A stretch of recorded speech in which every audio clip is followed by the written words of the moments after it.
Ang malamig na simoy ng hangin ng Disyembre sa Maynila ay sumalubong kay Surfen pagbaba niya ng taxi.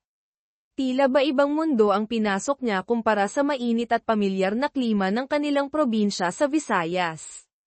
Huminga siya ng malalim, pinipilit pakalmayan ang kumakabog niyang dibdib. Sa harap niya ay isang mansyon, hindi, isang palasyo na napapaligiran ng matataas na pader at bakal na gate na tila nagsasabing hindi basta-basta ang nakatira dito. Villaros Mansion. Ito na yun. Ang bago niyang trabaho. Dala ang mumunting gamit sa isang lumang malita at backpack, naglakad siya patungo sa guardhouse. Matapos ang ilang tanong at pag-verify, pinapasok siya. Bawat hakbang niya sa malaparkeng hardin patungo sa malaking pinto na gawa sa nara ay tila tumitimbang ng 1 tonelada. Pakiramdam niya'y napakaliit niya, isang taga-probinsya na naligaw sa mundo ng mga mayayaman at makapangyarihan. Sinalubong siya ng isang mayordoma na nasa katanghaliang edad, si Manang Elsa, na may maamong mukha ngunit seryosong kilos. Iginiya siya nito papasok. Ang loob ng bahay ay mas nakakamangha pa kaysa sa labas. Malawak, may kintab ang sahig na marmol, matataas ang kisame na may naglalakihang chandelier, at ang mga kasangkapan ay mukhang mamahalin at antigo. Ngunit sa kabila ng karangyan, may kakaibang lamig at katahimikan na bumabalot sa buong paligid. Walang halakhak, walang ingay ng telebisyon, tanging ang mahinang ugong ng aircon at ang tik-tak ng isang dambuhalang grandfather clock sa gilid. Magandang araw po, bati ni Surfen, medyo nauutal pa. Magandang araw din, hiha. Ako si Elsa. Halika, ihahatid kita sa magiging kwarto mo at pagkatapos ay ipakikilala kita kay Sir Sander at kay Axel, sagot ni Manang Elsa, bahagyang ngumiti. Ang kwarto ni Surfen ay maliit ngunit malinis at maayos, may sariling banyo. Mas maayos pa ito kaysa sa inuupahan niyang kwarto sa probinsya. Ngunit hindi pa rin niya maiwasang makaramdam ng paninibago at kaunting lungkot. Naalala niya ang maliit nilang bahay, ang ingay ng mga kapatid, ang amoy ng sinaing ni nanay. Matapos magayos ng kaunti, sinamahan siya ni Manang Elsa sa library. Naroon, nakaupo sa isang malaking leather na upuan sa likod ng isang anti-gang mesa, ang lalaking magiging amo niya si Sander Villaros. Tumayo ito nang makita sila. Matangkad, nasa mga 30 anyos, may seryosong mukha na tila bihirang may senagan ng ngiti. Ang mga mata nito'y malalim, tila may itinatagong lungkot o galit, o marahil pareho. May bahid ng pagod sa mukha nito. Ngunit hindi may kakaila ang kakisigan at ang aura ng kapangyarihan. Sir Sander, si Surfen po, ang bagong private nurse ni Axel, pakilala ni Manang Elsa. Tumango lang si Sander, hindi man lang ngumiti. Tinitigan siya nito mula ulo hanggang paa, tila sinusuri kung karapat-dapat ba siya. Naramdaman ni Surfen ang pag-init ng kanyang pisngi. Surfen, sabi ni Sander, ang boses ay baritono at walang emosyon. I expect professionalism. Axel is delicate. He needs constant monitoring. His previous nurses didn't last long. I hope you're different. Ang mga salita niya ay direkta, halos malamig. Walang bakas ng pagiging palakaibigan. Opo, sir. Makakaasa po kayo. Gagawin ko po ang lahat para maalagan si Axel. Sagot ni Surfen, pinipilit itago ang kaba. Good. Manang Elsa will brief you on the details. Axel is resting now. You can meet him later, sabi ni Sander, at naupo na muli, kinuha ang isang folder sa mesa, tila senyales na tapos na ang usapan. Nakahinga lang ng maluwag si Surfen nang makalabas sila ng library. Grabe, Manang. Nakakatakot naman si Sir, bulong niya. Napangiti si Manang Elsa. Mabait naman yan si Sir, hiha. Medyo naging ganyan lang simula nang mawala si Ma'am Alicia, ang asawa niya. At lalo na nang magkasakit si Axel. Napatango si Surfen. May dahilan pala ang lamig na nakita niya sa mga mata nito. Pagkabyudo at ang pagkakasakit ng anak. Siguro nga, mabigat ang pinagdadaanan nito. Kinagabihan, dinala siya ni Manang Elsa sa kwarto ni Axel. Isang batang lalaki na may maputlang balat at malalaking mata ang nakahiga sa kama, napapaligiran ng mga libro at laruan. Mukha itong mahina, ngunit nang makita si Surfen, bahagyang kumislap ang mga mata nito. "Hay," mahinang sabi ng bata. Lumuhad si Surfen sa tabi ng kama para magpantay sila. Ngumiti siya ng pinakamalapad niyang ngiti. "Hello, Axel. Ako si Nurse Surfen. Pero pwede mo akong tawaging Ate Surfen." Ngumiti rin si Axel, isang maliit, nahihiyang ngiti. "Ikaw na po ang bago kong nurse." "Oo, ako nga. Magiging magkaibigan tayo, ha?" sabi ni Surfen, ang puso niya'y tila nahaplos ng ngiti ng bata. Dito, sa tabi ni Axel, nawala ang kaba at paninibago niya. Dito, pakiramdam niya, may lugar siya. Nagkwentuhan sila ng kaunti tungkol sa mga paboritong karton ni Axel hanggang sa makatulog ito. Hinaplos ni Surfen ang buhok ng bata. Mukhang magiging maayos naman pala ang lahat, basta kasama niya si Axel. Pagbalik sa kanyang kwarto, naupo si Surfen sa maliit na mesa. Kumuha siya ng papel at ballpen mula sa kanyang bag.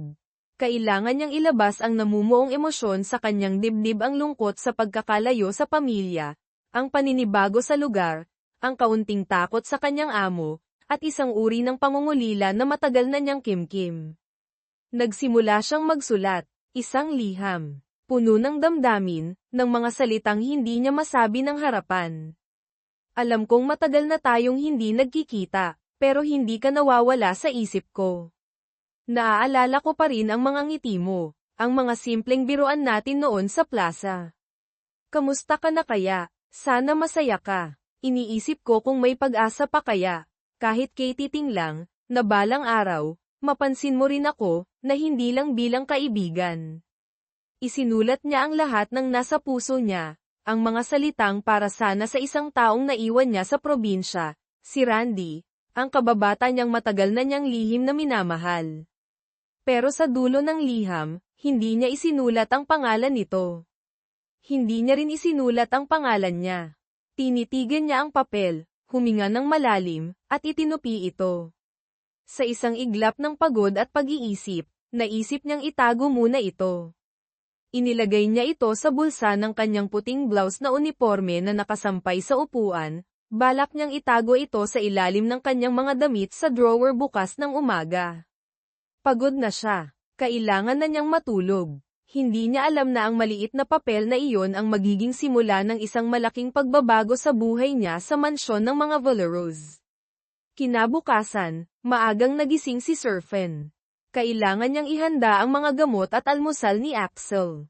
Sa pagmamadali niyang makarating sa kusina at pagkatapos ay sa kwarto ng bata, nagpalit siya ng uniforme ngunit nakalimutan na niyang kunin ang liham mula sa bulsa ng maruming blouse na naiwan niya sa silya. Iniwan niya itong nakatupi pa rin doon, naghihintay. Habang nag-aalmusal si Axel sa kanyang kwarto, kasama si Surfen, biglang pumasok si Sander. Bihis na ito para pumasok sa opisina. "Good morning, Papa," masiglang bati ni Axel, kahit medyo mahina pa ang boses.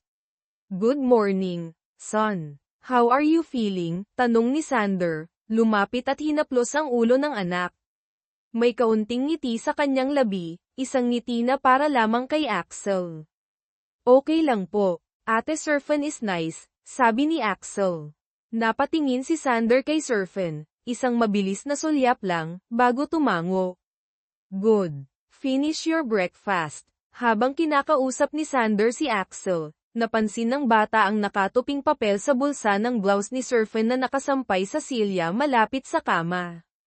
Dahil sa kuryosidad ng isang bata, kinuha niya ito nang hindi napapansin ni Surfen na abala sa pag-aayos ng gamot. "Papa, look. Ate Surfen has a secret paper," sabi ni Axel, iniabot ang liham sa kanyang ama. Nagulat si Surfen. "Axel, akin na yan." Agad siyang tumayo pero huli na. Nasa kamay na ni Sander ang liham.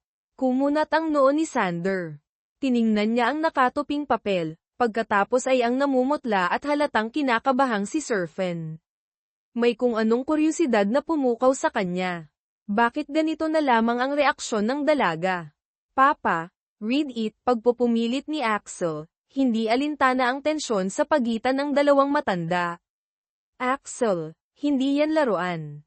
Akin na sabi, pakiusap ni Serpent, lumapit kay Sander, nanginginig bahagya ang kamay na nakaakmang kukunin ang liham.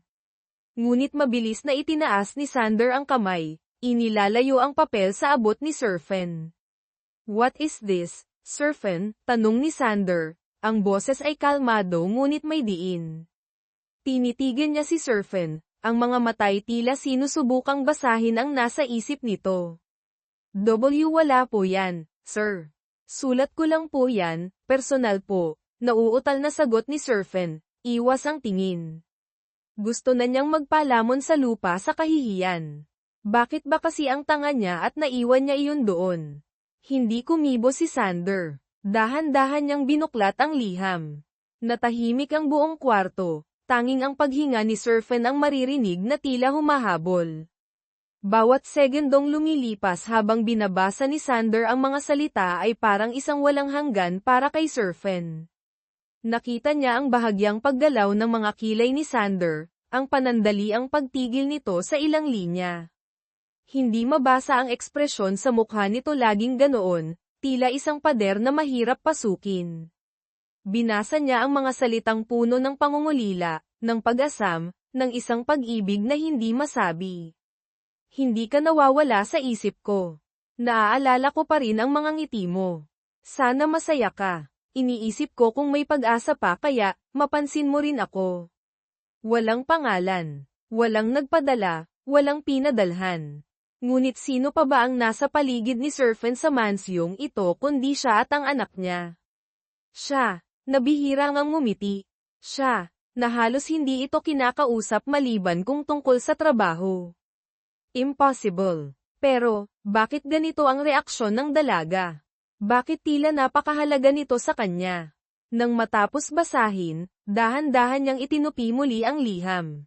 Tiningnan niyang muli si Serpent, na ngayon ay nakayuko na, pulang-pula ang mga pisngi. May kung anong kumislap sa mga mata ni Sander, pagtataka, pagtatawa, o isang bagay na mas komplikado. Imbes na ibalik kay Serpent, inilagay niya ang liham sa bulsa ng kanyang coat. Sir, halos mapasigaw na si Serpent. Akin na po yan. Personal ko po yan. It's just a piece of paper, malamig na sagot ni Sander. Finish feeding Axel. I have to go. Tumingin siya kay Axel. Be a good boy, son.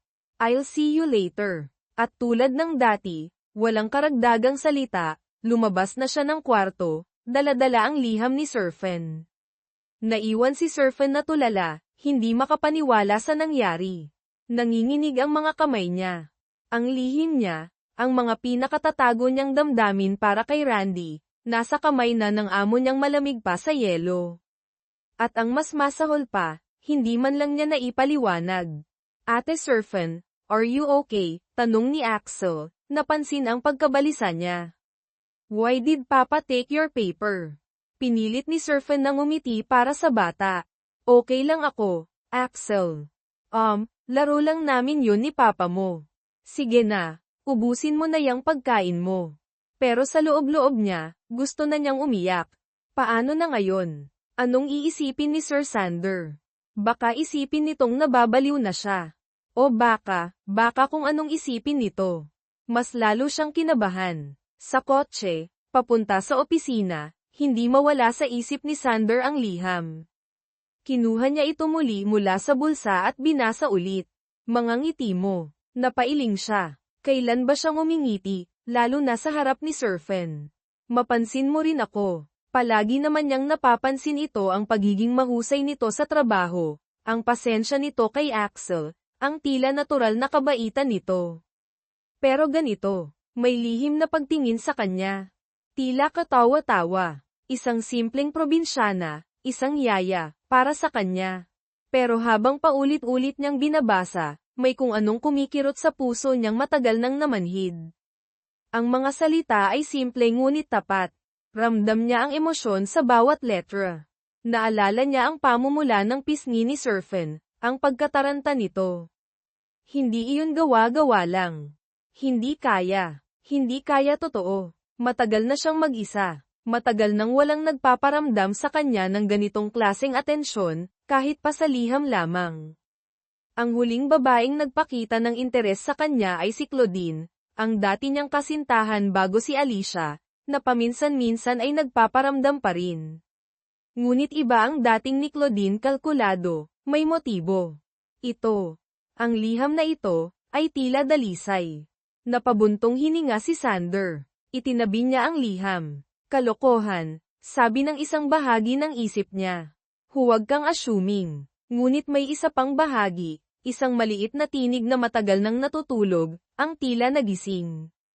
Paano kung, simula ng araw na iyon, hindi na maialis ni Sander sa isip niya si Serpent at ang liham. Hindi niya sinabi kahit kanino, kahit kay Manang Elsa. Ngunit hindi niya maiwasang obserbahan si Serpent ng mas mabuti. Bawat kilos nito, bawat ngiti nito kay Axel, bawat salita nito tila binibigyan niya ng ibang kahulugan. Napapansin niya ang pag-aalaga nito hindi lang kay Axel kundi maging sa maliliit na bagay sa bahay. Ang paraan ng pag-aayos nito ng bulaklak sa florera na hindi naman nito trabaho. Ang pagngiti nito sa mga kasambahay. Ang paminsan-minsang pagsulyap nito sa kanya kapag hindi siya nakatingin o akala lang ba niya iyon. Hindi niya alam, pero ang liham na iyon, na isinulat para sa iba, ay nagsisimula ng magtanim ng kakaibang ideya sa isip ng malamig at nag-iisang si Sander Valeroz. Akala niya, si Serpent ang may lihim na pagtingin. Hindi niya namamalayan, siya na pala ang unti-unting nahuhulog sa bitag ng sarili niyang interpretasyon. Ang hindi niya inaasahan, ang pagbabagong ito sa pananaw niya ay magdudulot ng mga sitwasyong hindi niya kailanman pinlano. Nagsimula ang mga sumunod na araw na may kakaibang tensyon sa pagitan ni Sander at Serpent. Para kay Serpent, iyon ay tensyon ng hiya at kaba. Hindi niya alam kung paano haharapin ang amo matapos nitong mabasa ang pinaka-personal niyang sulat. Para kay Sander, iyon ay tensyon ng pag-uusisa at isang damdaming hindi niya mapangalanan. Isang gabi, habang naghahapunan sina Sander at Axel sa malaking dining hall, at si Serpent naman ay kumakain mag-isa sa kusina kasama ang ibang kasambahay gaya ng dati, biglang nagsalita si Sander. Manang Elsa, call Serpent. Tell her to join us. Utos niya, ikinagulat hindi lang ni Manang Elsa kundi pati ni Axel. Po, si Ate Serpent, Papa, tanong ni Axel, nanlalaki ang mga mata. Yes. From now on, she'll have her meals with us when I'm home, sagot ni Sander, diretso ang tingin sa kanyang plato. Nagmamadaling pumunta si Manang Elsa sa kusina. Serpent, hiha, pinapatawag ka ni Sir. Doon ka na raw maghapunan sa dining hall, kasama nila. Halos mabilaukan si Serpent sa kinakain niyang adobong manok. Po, bakit daw po? Abay ewan ko, hiha. Basta sabi niya, simula raw ngayon, kasabay mo na sila kumain kapag nandito siya. Halika na. Nag-aalangan man, sumunod si Serpent. Pakiramdam niya ay para siyang rarampa sa entablado sa sobrang kaba.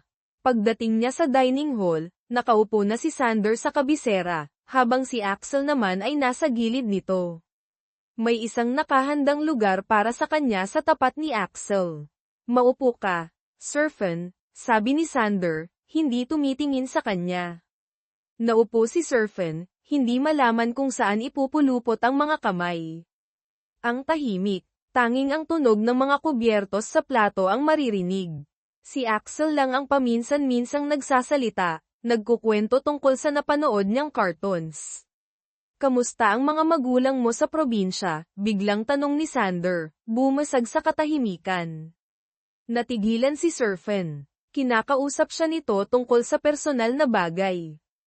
Okay naman po sila, sir. Medyo nahihirapan lang po sa pagsasaka ngayon dahil sa peste. Tumango si Sander. If they need anything, tell Manang Elsa. We can arrange something. Nako, sir, huwag na po. Nakakahiya naman po, mabilis na sagot ni Serpent. It's fine. Consider it part of your benefits, sabi ni Sander. At sa unang pagkakataon mula nang magkakilala sila, nakita ni Surfen ang isang napakabahagyang pagkurba ng mga labi nito. Hindi isang buong ngiti, pero malapit na roon. Napalunok si Surfen. Ano to? Naninibago siya. Ang Sander na kilala niya ay hindi ganito. Laging seryoso, laging may distansya. Bakit bigla itong bumabait? O nagiging maalalahanin? Siguro dahil naaawa ito sa kanya dahil nabasa nito ang liham niya. Siguro iniisip nitong desperada siya. Mas lalo siyang nahiya. Sa mga sumunod na araw, napansin ni Surfen ang iba pang pagbabago. Paminsan-minsan, kapag nagkakasalubong sila sa pasilyo, tumatango ito o nagtatanong ng, kamusta si Axel, na may kasamang tingin na tila mas matagal kaysa karaniwan. Minsan, inabutan pa siya nitong nagpupunas ng isang picture frame sa sala isang larawan ni Sander kasama ang yumaong asawa at si Axel noong sanggol pa. Imbes na magalit dahil pinakikialaman niya ang gamit, sinabi lang nito, be careful with that. Lalong naguluhan si Surfen. Hindi niya maintindihan ang ikilos ng amo. Ang alam lang niya, sa tuwing nagiging mabait, ito, mas lalo siyang kinakabahan at hindi mapakali. Iniisip niyang baka, trip, lang ito ng amo, o baka sinusubukan lang nitong maging mas palakaibigan dahil iyon ang, tama, gawin ng isang amo sa kanyang empleyado. Hindi sumagi sa isip niya na ang mga kilos na iyon ay dahil sa maling akala nito tungkol sa liham. Samantala, si Axel naman ay tuwang-tuwa sa mga pangyayari.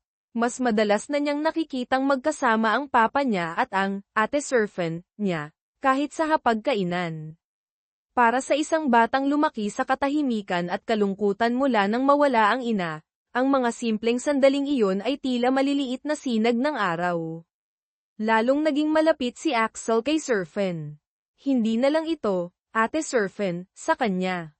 Isang hapon, habang naglalaro sila ng building blocks sa sahig ng kwarto nito, bigla itong nagsalita. Ate Surfen. Sagot ni Surfen, abala sa pagbuo ng tore. Pwede po ba kitang tawaging Mama Nurse? Tanong ni Axel, may pag-aalinlangan sa tinig. Natigilan si Surfen. Napatingin siya sa bata. Nakita niya ang pag-asam sa mga mata nito. Mama Nurse, ulit niya. Dahan-dahan. May kung anong kumurot sa puso niya. Alam niyang namimiss ng bata ang ina nito. At kahit kailan ay hindi niya mapapalitan iyon. Pero ang tawag na iyon, tila ba isang pagkilala sa pag-aalaga at pagmamahal na ibinibigay niya. Ngumiti si Surfen, isang ngiting may kasamang luha sa gilid ng kanyang mata na mabilis niyang pinahid.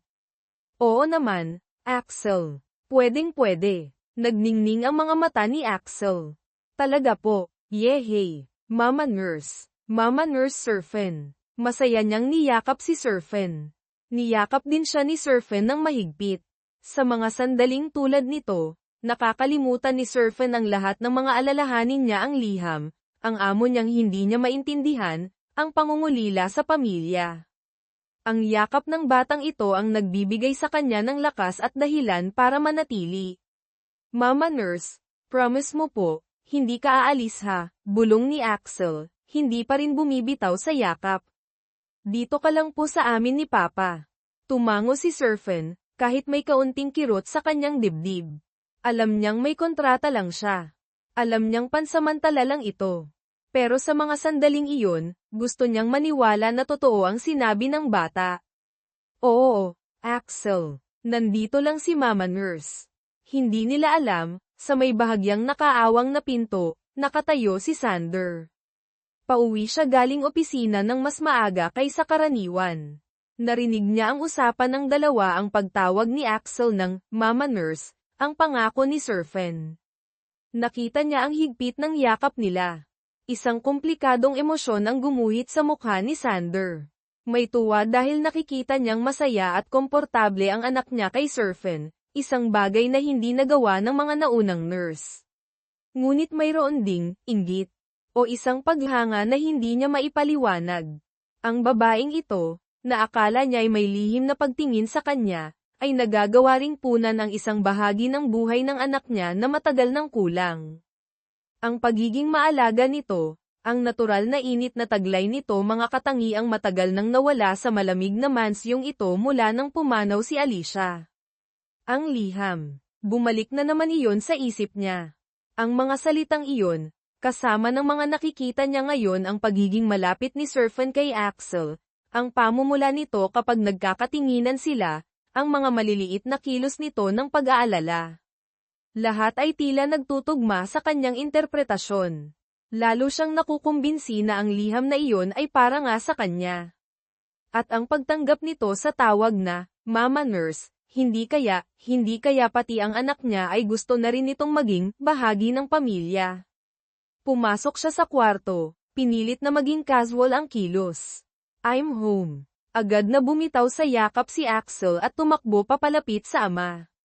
Papa, si Ate Serpent, pumayag na po siyang tawagin kong Mama Nurse, masayang balita ng bata. Napatingin si Sander kay Serpent, na ngayon ay nakatayo at tila nahihiya na naman. May bahagyang ngiti sa mga labi ni Sander, isang tunay na ngiti sa pagkakataong ito, kahit maliit. Really? That's nice. Tumingin siya kay Serpent, isang tinging mas matagal kaysa dati. Thank you, Serpent, for taking good care of my son. Titrabaho ko po yun, sir, mabilis na sagot ni Serpent, umiiwas ng tingin. Hindi niya maintindihan ang init na gumapang sa kanyang mga pisngi sa simpleng pasasalamat na iyon. Ang mga sumunod na linggo ay lumipas na may bagong uri ng normalcy sa mansyon. Patuloy ang mga banayad na pagbabago sa kilos ni Sander, ang paminsan-minsang pag-uusap, ang hindi na kasing lamig na pakikitungo, ang halos ngiti. Patuloy din ang pagkalito ni Serpent, na pilit itinatanggi sa sarili ang anumang kahulugan sa mga ito maliban sa pagiging magalang ng amo. At si Axel, patuloy sa kanyang pagiging masayahin, lalo na kapag kasama ang kanyang Papa at Mama Nurse. Ngunit ang tahimik na pagbabagong ito ay hindi magtatagal. Isang hapon, habang nagmemeryenda sina Serpent at Axel sa hardin, isang mamahaling pulang kotse ang huminto sa tapat ng gate. Bumaba mula rito ang isang babaeng matangkad, balingkinitan, at napakaganda. Nakasuot ito ng eleganteng damit, may mamahaling bag, at ang ayos ay tila galing sa isang fashion magazine. May kumpiyansa sa bawat hakbang nito papasok ng gate na tila pag-aari niya ang lugar. Si Claudine Reyes, ang dating kasintahan ni Sander bago pa man ito nakilala si Alicia. Isang socialite na kilala sa alta sosyedad. Paminsan-minsan ay sinusubukan pa rin niyang bumalik sa buhay ni Sander, lalo na ngayong alam niyang byudo na ito at mag-isa. Dir-diretso itong pumasok sa bahay, hindi man lang pinansin ang mga kasambahay na bumati. Hinanap ng mga mata niya si Sander. Natagpuan niya ito sa library, nagbabasa ng papeles. Sander, darling, bati ni Claudine, ang boses ay matamis ngunit may pahiwatig ng pagiging kalkulado. Lumapit ito at akmang hahalik sa pisngi, ngunit bahagyang umiwas si Sander. Claudine, what are you doing here? Tanong ni Sander, hindi na itago ang pagkairita sa biglaang pagdating nito. Visiting you, of course. It's been a while, sabi ni Claudine, hindi pinansin ang malamig na pagtanggap. Umupo ito sa silyang nasa tapat ng mesa ni Sander, ipinag-cross ang mga binti. I heard you've been quite solitary. Maybe it's time you let someone back into your life. Someone familiar. Tinitigan siya ni Sander. I'm fine, Claudine. And I'm busy. Busy. Or just avoiding me, ngumisi si Claudine. Come on, Sander. We were good together. Maybe it's time to rekindle things. Napabuntong hininga si Sander. Claudine, we've been over this. What we had was in the past. I'm not interested. Not interested. Or is there someone else? Tanong ni Claudine, ang mga matay tila nang uusisa. Sakto namang pumasok si Manang Elsa. Sir Sander, merienda po ninyo. Kasunod ni Manang Elsa, pumasok din si Serpent, bit-bit ang isang tray na may lamang juice at cookies para kay Axel na sumunod na rin pala papasok. Hindi nito napansin agad si Claudine. Sir, si Axel po, gusto raw po ng cookies ulit, sabi ni Serpent, bahagyang nakayuko. Nang mag-angat siya ng tingin, nagtama ang mga mata nila ni Claudine. Nakita ni Serpent ang matalim na tingin ng babae, tila sinusuri siya mula ulo hanggang paa. May pagtataas ng kilay, may bahid ng pagmamaliit.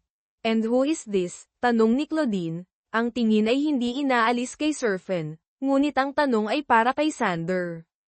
Ang tamis sa boses niya kanina ay napalitan ng lamig. She's Serpent, Axel's nurse, sagot ni Sander, napansin ang tensyon sa pagitan ng dalawang babae. Ah, the nurse, sabi ni Claudine, may diin sa salitang nurse. Ngumiti ito ng pilit kay Serpent. Hello. Ngunit ang ngiti ay hindi umabot sa kanyang mga mata. Magandang hapon po, magalang na bati ni Serpent, nakaramdam ng hindi maipaliwanag na kaba. Alam niya, sa tingin pa lang ng babae, na hindi siya nito gusto. Mama Nurse, cookies, sabi ni Axel, lumapit kay Serpent at kumuha ng cookies. Narinig ni Claudine ang tawag ni Axel. Mama Nurse, ulit nito, mas lalong tumalim ang tingin kay Serpent, pagkatapos ay kay Sander. How sweet, ang sarkasmo ay hindi maitago sa boses nito. Agad niyang naramdaman ang babaeng ito, ang simpleng nurse na ito, ay hindi lang basta tagapag-alaga. May something dito. Isa itong banta. Claudine, I think it's time for you to leave, mariing sabi ni Sander, tumatayo na. Hinawakan niya sa balikat si Axel. Serpent, please take Axel back to his room. Opo, sir, sagot ni Serpent, mabilis na ay nalalayan si Axel palabas, ramdam pa rin ang mga matang nakatutok sa likod niya. Naiwan sina Sander at Claudine. So, the nurse, huh? Sabi ni Claudine, tumatawa ng mapakla. Is that why you're pushing me away? Because of her. This has nothing to do with her, Claudine. This has everything to do with us. There is no us anymore. Please accept that, seryosong sabi ni Sander. Hindi niya sinabi ang tungkol sa liham, o ang tungkol sa sarili niyang nararamdaman na hindi pa niya mismo maintindihan. Ayaw niyang bigyan si Claudine ng anumang bala laban kay Serpent. Tumayo si Claudine, ang mukha ay nagpapakita ng halong galit at nasaktang pride. Fine, Sander. Have it your way. But don't think this is over. Lumakad ito palabas ng library, dumaan sa tabi ni Manang Elsa na tila hangin lamang ito. Bago tuluyang lumabas ng mansyon, sumulyap ito pabalik, ang mga matay madilim. Alam niyang may kailangan siyang gawin. Hindi siya papayag na isang hamak na nurse lang ang makakuha sa lalaking dapat ay sa kanya. Nang makaalis si Claudine, napaupo si Sander sa kanyang silya, napahilamos ng mukha. Isa na namang problema. At ngayon, nadamay pa si Serpent. Kailangan niyang protektahan ito mula kay Claudine. Pero paano? Lalo na't ang sarili niyang damdamin ay naguguluhan din. Hindi niya alam na ang pagdating ni Claudine ay hindi lang basta problema. Ito ang magiging mitya ng isang mas malaking gulo, isang kasinungalingan na susubok sa namumuong pagtitiwala at magdudulot ng sakit sa lahat ng sangkot, lalo na sa 2 taong hindi pa man umaamin ay nagsisimula ng mahulog para sa isa't isa dahil sa isang liham na maling napuntahan. Si Claudine, na puno ng sama ng loob at selos, ay hindi tumigil. Hindi siya naniniwala na walang namamagitan kina Sander at Serpent. Para sa kanya, imposible na ang isang tulad ni Sander ay basta na lang magiging mabait sa isang yaya kung walang dahilan. Determinado siyang alamin kung ano ang sikreto ng dalawa. Nagpanggap siyang may naiwang mamahaling hako sa library noong huling pagbisita niya. Isang palusot para makabalik sa mansyon nang hindi kainahinala. Habang naghahanap sa library, kung saan alam niyang madalas magtrabaho si Sander, napadpad siya malapit sa mesa nito. Sa ilalim ng ilang papeles, may nakita siyang isang pamilyar na bagay, isang nakatuping papel na medyo luma na. Ang liham. Dahil sa kuryosidad at hinala, kinuha niya ito nang walang nakakakita at binuklat. Binasa niya ang mga salitang puno ng damdamin. Sa una, kinumpirma nito ang hinala niya, isang love letter. Malamang galing kay Serpent para kay Sander. Ngunit habang patuloy siyang nagbabasa, may napansin siyang kakaiba. Ang mga description, mga simpleng biruan natin noon sa plaza. Plaza. Kailan pa nagkaroon ng plaza si Sander o nagbiro ng simple sa isang plaza kasama si Surfen? Matagal na tayong hindi nagkikita. Paano sila matagal na hindi nagkita kung araw-araw itong nagtatrabaho para kay Sander? May mali. Hindi ito para kay Sander. Lalong umigting ang pag-iisip ni Claudine. Sino kaya ang tinutukoy sa liham? Kailangan niyang malaman. Ginamit niya ang kanyang koneksyon at kaunting investigation. Nagtanong-tanong siya tungkol sa background ni Surfen. Nalaman niya ang tungkol sa probinsyang pinanggalingan nito, ang mga kaibigan nito doon. At hindi nagtagal, natunton niya ang pangalan ni Randy ang kababata, ang matagal nang gusto ni Surfen. Biglang nagliwanag ang lahat para kay Claudine. Ang liham ay para kay Randy. Hindi kay Sander. Isang mapanlinlang ng ngiti ang sumilay sa mga labi ni Claudine. May alas na siya. Alam na niya kung paano gagantihan si Sander sa pagtanggi nito sa kanya, at kung paano sisirain ang banta na nakikita niya kay Surfen. Hinintay niya ang tamang pagkakataon. Isang gabi, tumawag siya kay Sander, nagkukunwaring may mahalagang papeles na kailangan nitong pirmahan para sa isang charity event na pareho silang miyembro noon. Pumayag si Sander na makipagkita sandali sa isang coffee shop malapit sa opisina nito. Sander, I know you rejected me, and I accept that, simula ni Claudine, tila malumanay at nagsisisi. But as a friend, I feel obligated to tell you something. About your nurse. Kumunat ang noo ni Sander. What about Surfen? That letter, sabi ni Claudine, tinitingnan ang reaksyon ni Sander. The one you found. The one you thought was for you. Nakita niya ang bahagyang pagkagulat sa mga mata ni Sander. Bingo! Tama ang hinala niya na inakala nitong para sa kanya ang liham. I happened to find out who it was really for, pagpapatuloy ni Claudine, nagkukunwaring nag-aalala. It's for some guy named Randy. Her childhood friend back in the province. Apparently, she's still hoping to get his attention. Natigilan si Sander. Randy. Hindi siya. Ang lahat ng interpretasyon niya, ang mga kilos niya na binago niya dahil sa liham na iyon, ay base pala sa isang maling akala. I'm sorry, Sander, sabi ni Claudine, hinawakan ang kamay nito sa ibabaw ng mesa. I just thought you should know. It seems, she's been letting you believe it was for you. Playing with your feelings, perhaps. Using it to get closer to you and Axel. Hindi niya direktang sinabing nagsinungaling si Surfen, pero iyon ang ipinapahiwatig niya. Ang suhestyon na si Surfen ay mapaglaro at may masamang intensyon. Parang binuhusan ng malamig na tubig si Sander. Ang lahat ng init na naramdaman niya, ang pag-asang nabuhay sa puso niyang matagal nang sarado, ay biglang naglaho. Napalitan ito ng pagkadismaya, ng kahihiyan sa sarili dahil nagpadala siya sa akala, at higit sa lahat, ng galit. Galit dahil pakiramdam niya'y pinaglaruan siya. Ang mama nurse, na iyon, ang mga nahihiyang tingin, ang mga kilos, lahat ba iyon ay palabas lang? Isang paraan para makuha ang loob niya, para sa kung anong pansariling interes. Thank you for telling me, Claudine, sabi ni Sander. Ang boses ay bumalik sa dati nitong lamig, mas malamig pa kaysa dati. Hinailan niya ang kanyang kamay mula sa pagkakahawak ni Claudine. Now, if you'll excuse me. Tumayo siya at umalis, hindi na nilinggan pa si Claudine. Naiwan si Claudine na may ngiti ng tagumpay sa kanyang mga labi.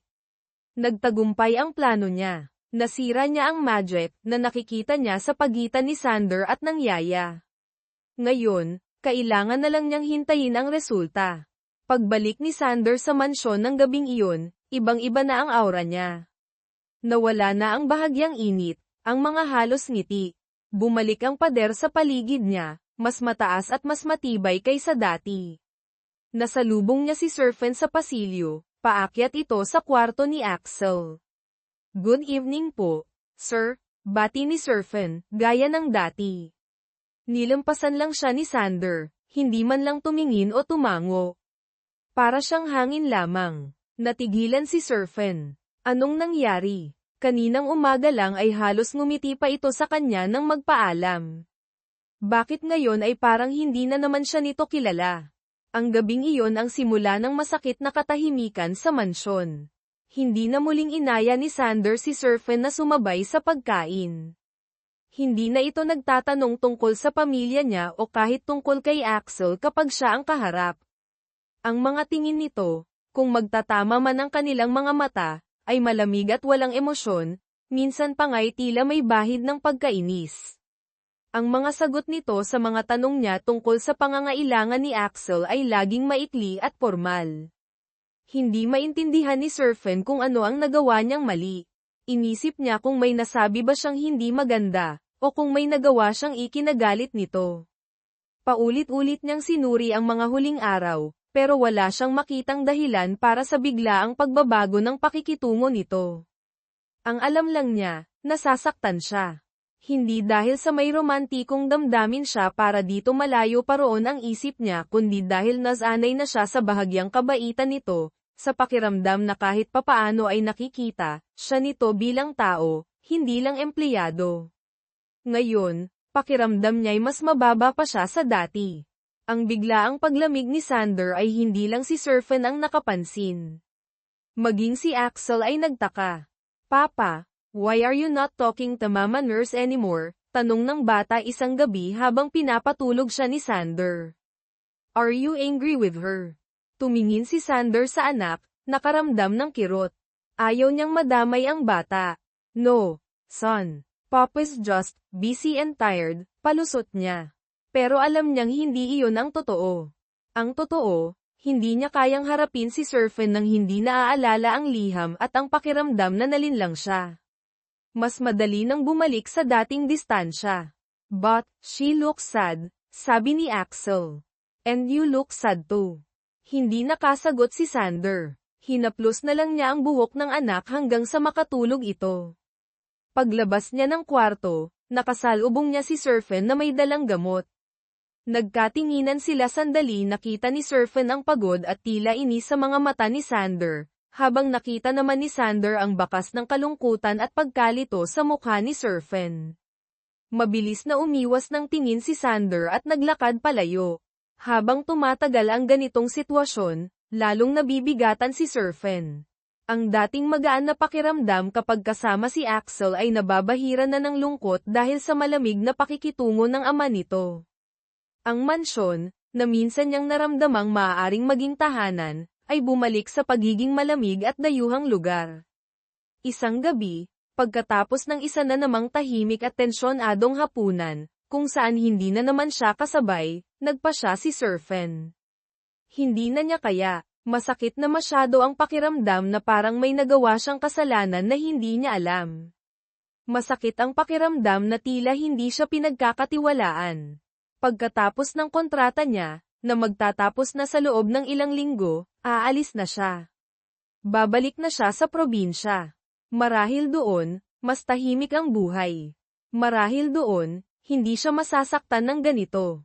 Sa kabilang dako, si Sander ay hindi rin matahimik. Sa kabila ng galit at pagkadismaya, may bahagi sa kanya na nagsasabing hindi tama ang ginagawa niya.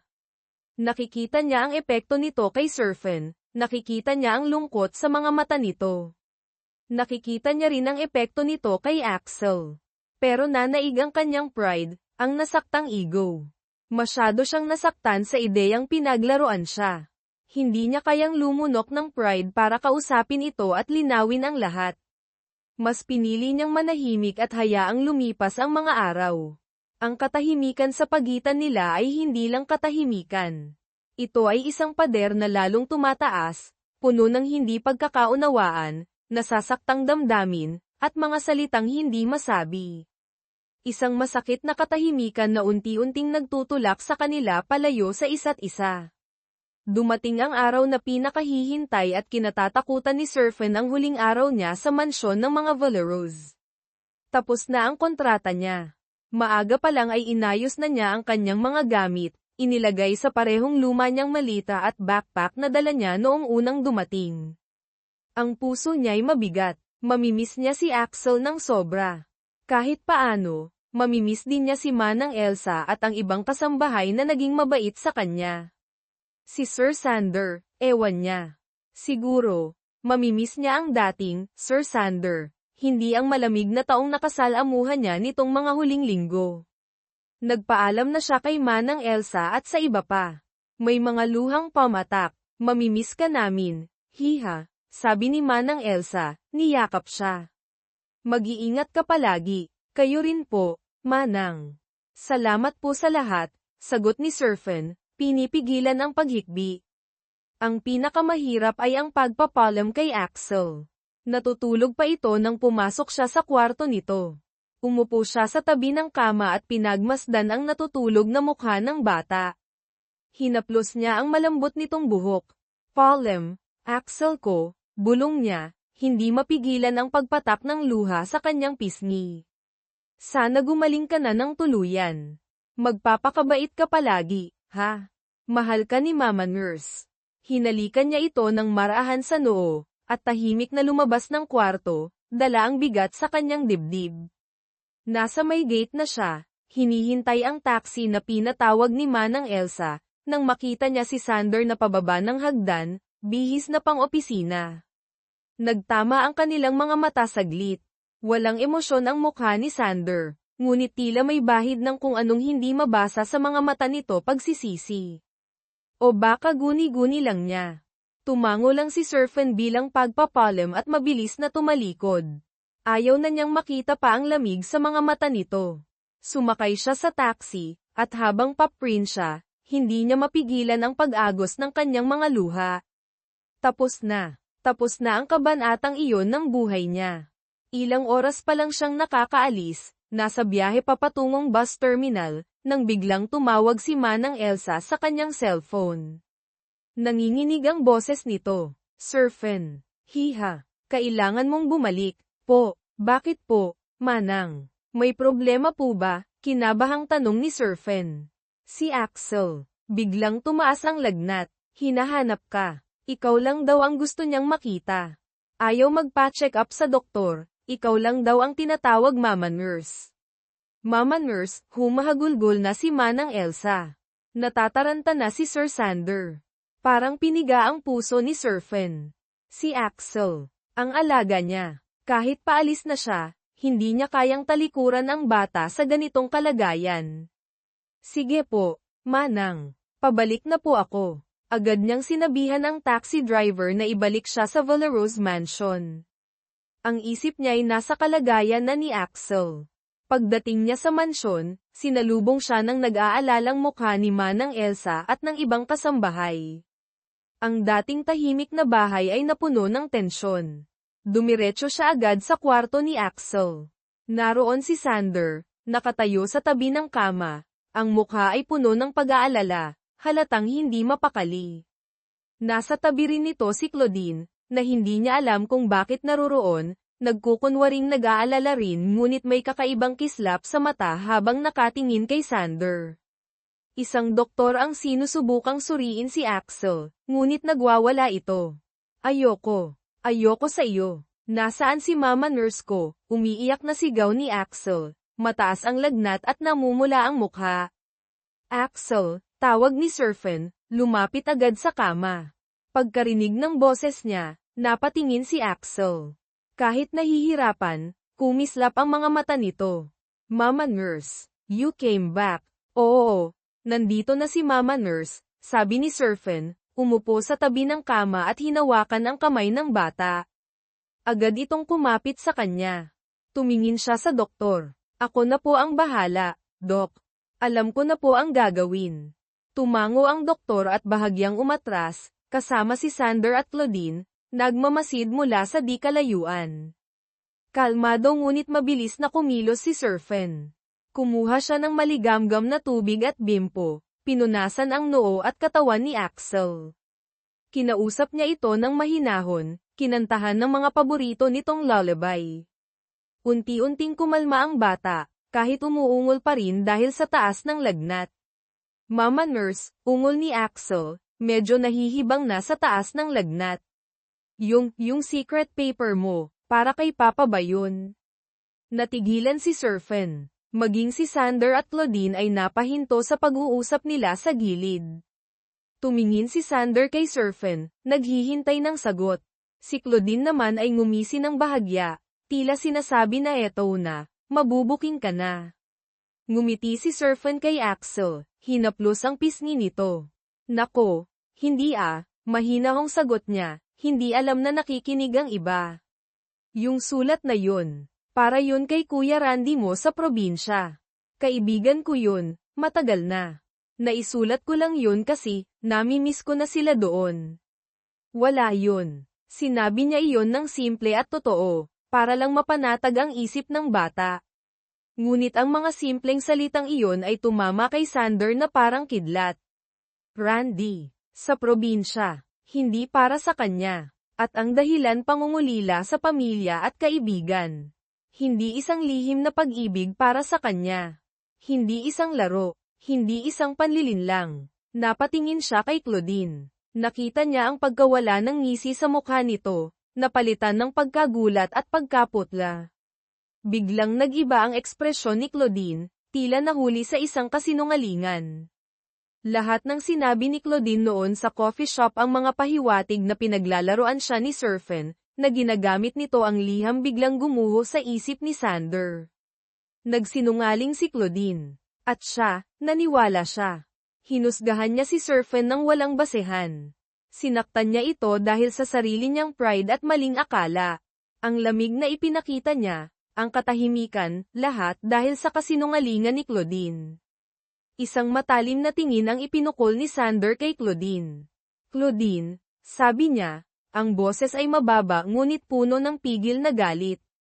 Can I talk to you? Outside. Hindi na niya hinintay ang sagot nito, nauna na siyang lumabas ng kwarto.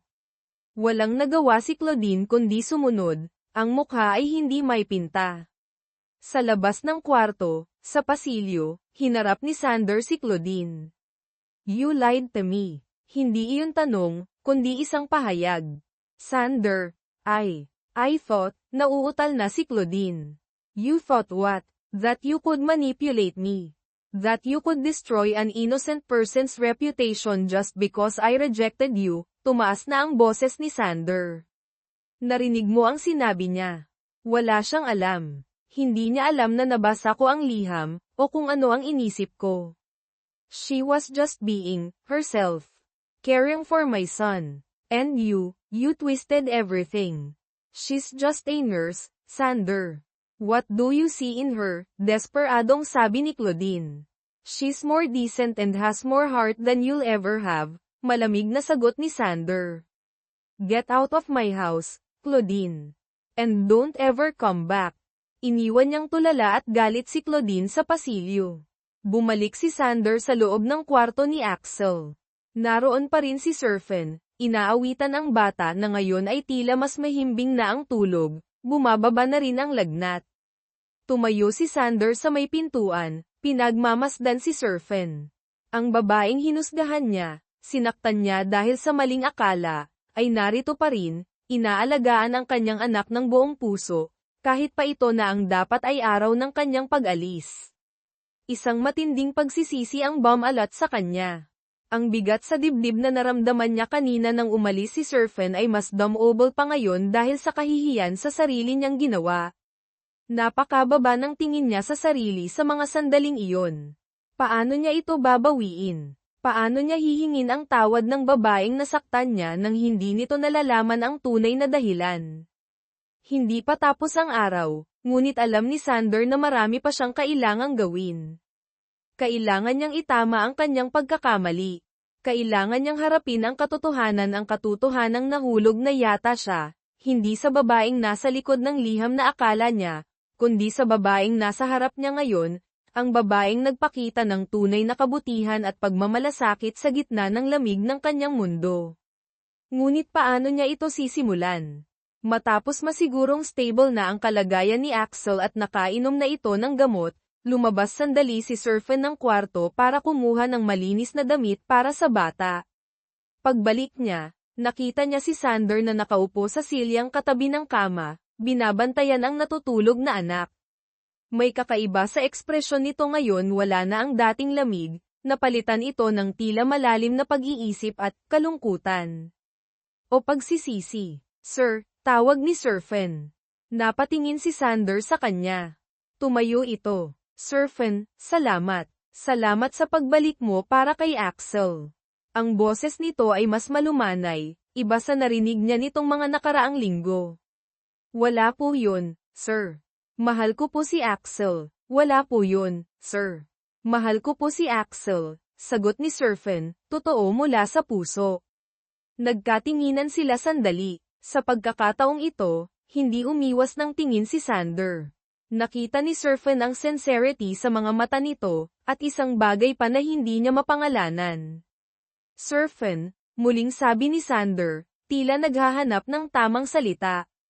Yung pagiging malamig ko sa'yo nitong mga nakaraang linggo. I owe you an apology. Nagulat si Sir Fen. Humihingi ito ng tawad. Po, bakit po? Napabuntong hininga si Sander. Nagkamali ako ng akala. May mga narinig ako na hindi pala totoo. Hinusgahan kita agad. I'm sorry. Nasaktan kita, alam ko. Hindi niya direktang sinabi ang tungkol sa liham o kay Claudine, pero sapat na iyon para maramdaman ni Sir Fen na may malalim na dahilan ang biglaang pagbabago ng ugali nito noon. Hindi agad nakasagot si Sir Fen. Pinoproseso niya ang sinabi nito. So, hindi pala siya ang may kasalanan. May ibang dahilan pala. Nakaramdam siya ng kaunting ginhawa, pero kasabay noon ay ang tanong, ano kayang akala iyon? Ano kayang narinig nito? Okay lang po, sir, mahinang sagot niya. Naiintindihan ko naman po na, baka stressed lang po kayo. Umiling si Sander. No, it wasn't just stress. It was my fault, my pride. Sana, mapatawad mo ako. Tumango si Sir Fen. Opo, sir. Pinapatawad ko na po kayo. Isang maliit na ngiti ang gumuhit sa kanyang mga labi. Gamaan ang pakiramdam niya. Ngumiti rin si Sander, isang pagod ngunit tapat na ngiti. Thank you, Sir Fen. Muli silang nagkatinginan, at sa pagkakataong ito, may kakaibang kuryenteng damaloy sa pagitan nila, isang pag-unawa, isang bagong simula. Kinagabihan, matapos makatulog muli si Axel na mas mahimbing na, bumalik si Sander sa kanyang library. Umupo siya sa kanyang mesa, ngunit hindi papeles ang inatupag niya. Kinuha niya ang isang piraso ng stationery paper at isang fountain pen. Matagal siyang nakatitig sa papel, nag-iisip. Naalala niya ang liham ni Sir Fen, ang simpleng paraan nito ng pagpapahayag ng damdamin, kahit pa para sa iba iyon. Naalala niya ang epekto noon sa kanya, kahit mali ang interpretasyon niya. Siguro iyon din ang paraan para may parating niya ang sarili niyang nararamdaman ngayon. Ang nararamdaman niyang nagsimula sa maling akala pero naging totoo habang nakikilala niya ang tunay na Sir Fen. Nagsimula siyang magsulat, hindi kasing emosyonal ng liham ni Sir Fen, ngunit may sariling lalim at katapatan. Sir Fen, hindi ko alam kung paano sisimulan ito. Marahil, sa pagsasabi ulit ng sorry. Sorry kung nasaktan kita dahil sa sarili kong kahangalan at pride. Sorry kung hinayaan kong sirain ng maling akala ang namumuong respeto at paghanga ko sa'yo. Noong una kang dumating dito, ang tingin ko sa'yo ay isa lang empleyado. Isa lang nurse. Pero habang tumatagal, nakita ko ang higit pa roon. Nakita ko ang puso mo sa pag-aalaga mo kay Axel, sa kabaitan mo sa lahat, sa simpleng paraan mo ng pagbibigay liwanag sa madilim na bahay na ito. Mali ako ng akala tungkol sa maraming bagay. Pero may isang bagay na sigurado ako ngayon. Hindi ko na yata kayang isipin ang mansyong ito, ang buhay namin ni Axel, nang wala ka. Alam kong trabaho lang ang pinunta mo dito. Alam kong tapos na ang kontrata mo. Pero kung papayag ka, gusto kong humingi ng pagkakataon. Hindi bilang amo mo, kundi bilang isang taong gustong makilala ka pa. Bilang si Sander, walang pilitan. Maiintindihan ko kung gusto mo nang bumalik sa probinsya. Pero sana, pag-isipan mo. Nagpapasalamat, Sander, binasa niya ulit ang kanyang isinulat. Simple lang. Diretso. Walang paligoy-ligoy. Huminga siya ng malalim at itinupi ang liham. Inilagay niya ito sa isang sobra. Kinabukasan, bago umalis si Surfen dahil napag-usapan nilang kailangan pa rin niyang umuwi muna sa probinsya para makita ang pamilya at makapag-isip, iniabot ni Sander ang sobra sa kanya. Ano po ito, sir? Tanong ni Surfen. Basahin mo, kapag nasa biyahe ka na, sabi ni Sander, may kaba sa boses na pilit itinatago. Sakto namang lumabas si Axel mula sa kwarto, masigla na ulit kahit medyo mapatla pa. May dala itong isang drawing. Mama Nurse. Papa, look, pinakita nito ang drawing. Isang stick figure drawing ng 3 tao na magkakahawak kamay sa harap ng isang malaking bahay. Isang matangkad na lalaki, si Papa, isang babae, si Mama Nurse, at isang maliit na bata, siya. Sa itaas ay nakasulat, "My family." Napangiti sina Surfen at Sander sa ginawa ng bata. Kinuha ni Axel ang drawing at ibinigay kay Surfen. Para po sa inyo, Mama Nurse. Para hindi niyo po kami makalimutan. Niyakap ni Surfen si Axel ng mahigpit. Hinding-hindi ko kayo makakalimutan, Axel. Tumingin siya kay Sander, na nakatingin din sa kanya, may ngiti sa mga labi. Take care, Surfen, sabi ni Sander. Kayo rin po, sir. Axel, sagot ni Surfen. Kinuha niya ang kanyang mga gamit, ang liham mula kay Sander, at ang drawing ni Axel. Sumakay siya sa taxi, iniwan ang mansyon na ngayon ay may halong lungkot at pag-asa siyang nararamdaman. Sa loob ng bus pauwing probinsya, binuksan ni Surfen ang sobrang bigay ni Sander. Binasa niya ang liham. Habang binabasa niya ang bawat salita, hindi niya mapigilan ang pagbilis ng tibok ng kanyang puso at ang pamumuo ng luha sa kanyang mga mata, pero hindi na ito luha ng lungkot, kundi luha ng hindi niya maipaliwanag na emosyon. Hindi niya inaasahan ito. Ang amo niyang akala niya ay malamig at walang pakialam, ay may ganito palang nararamdaman. Humihingi ng pagkakataon. Hindi bilang amo, kundi bilang si Sander. Tiningnan niya ang drawing ni Axel. My family. Napabuntong hininga si Surfen. Ang gulo. Ang gulo ng puso niya. Gusto niyang umuwi, makasama ang pamilya niya, kalimutan ang lahat ng sakit. Pero, may bahagi sa kanya na gustong bumalik. Hindi lang para kay Axel, kundi para na rin sa lalaking sumulat ng liham na hawak niya ngayon. Ano nga ba ang dapat niyang gawin? Ilang araw ang lumipas sa probinsya. Kasama ni Surfen ang kanyang pamilya. Naging masaya siya, nakalimutan pansamantala ang mga nangyari sa Maynila. Nagkwento siya tungkol kay Axel, sa kabaitan ni Manang Elsa, sa ganda ng mansyon. Ngunit hindi niya naikwento ang tungkol sa liham ni Sander, o ang tungkol sa namumuong pagkalito sa kanyang puso. Gabi-gabi, bago matulog, binabasa niya ulit ang liham ni Sander. Tinititigan niya ang drawing ni Axel. Nararamdaman niyang may kulang. Hinahanap-hanap niya ang ingay at sigla ni Axel. Hinahanap-hanap niya, kahit hindi niya aminin, ang presensya ni Sander. Isang umaga, habang nagkakape siya sa kanilang maliit na balkonahe, kausap ang kanyang nanay, bigla siyang napagdesisyonan. Nay. Oh, bakit, anak? Sa tingin niyo po, okay lang po kayang bumalik ako sa Maynila? Napangiti ang nanay niya. Bakit naman hindi, anak? Kung yan ang magpapasaya sa'yo. Alam ko namang nami-miss mo na si Axel. At, baka may iba ka pa diyang nami-miss, makahulugang sabi ng ina. Namula si Surfen. Kilala talaga siya ng nanay niya. Tumango siya. Opo, Nay. Sa tingin ko po, kailangan kong bumalik. Makalipas ang ilang araw, muling tumuntong si Surfen sa Belarus Mansion. Ngunit hindi na siya nakauniporme. Nakasuot siya ng simpleng bestida, dala ang parehong luma niyang malita. Sinalubong siya ni Manang Elsa na may malapad ng ngiti. Alam kong babalik ka, hiha. Manang, masayang bati ni Surfen. Mama Nurse, sigaw ni Axel na tumakbo mula sa sala at yamakap ng mahigpit sa kanya. You're back. You're really back. Oo, Axel. Bumalik na ako, Sagot ni Surfen, niyakap din ang bata. Mula sa may hagdanan, bumaba si Sander. Nakita niya si Surfen. Natigilan ito sandali, tila hindi makapaniwala. Isang ngiti ang dahan-daang sumilay sa kanyang mga labi, isang ngiting puno ng ginhawa at saya. Lumapit ito sa kanila. Surfen. Sir. Sander. Bati ni Surfen, medyo nahihiya pa rin. You came back, sabi ni Sander, ang mga matay namungusap. Tumango si Surfen. Opo, bumalik ako, para kay Axel. Tumingin siya sa bata, pagkatapos ay kay Sander. At para na rin po, sa inyo. Nakita ni Surfen ang pagkinang sa mga mata ni Sander.